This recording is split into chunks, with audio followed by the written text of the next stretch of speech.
पहिला नजर में भेलै प्यारी ये मन नहीं लागै है हमर ये दिल भ गेल बेकरारी ये यहाँ बिना मन नहीं लागे हमर ये पहिला नजर में भेलै प्यारी ये मन नहीं लागै है हमर ये दिल भ गेल बेकरारी ये यहाँ बिना मन नहीं लागे हमर ये Presented by Sandhya Entertainment.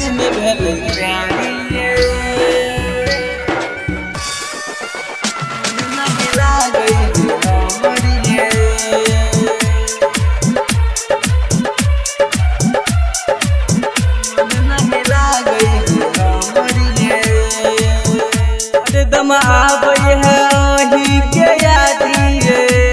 के चेहरा रहे सुतलो के बाधिए अरे दम आबै है वही के यादिए सामने में चेहरा रहे सुतलो के बाधिए कन्या बने पे कहिया घरे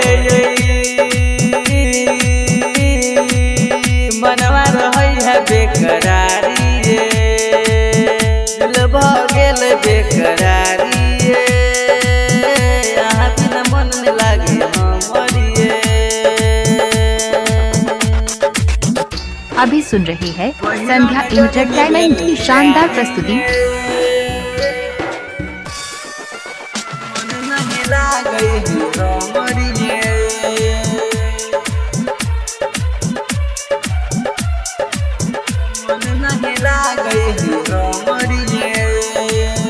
जब जब गुजरई थी सामने से आए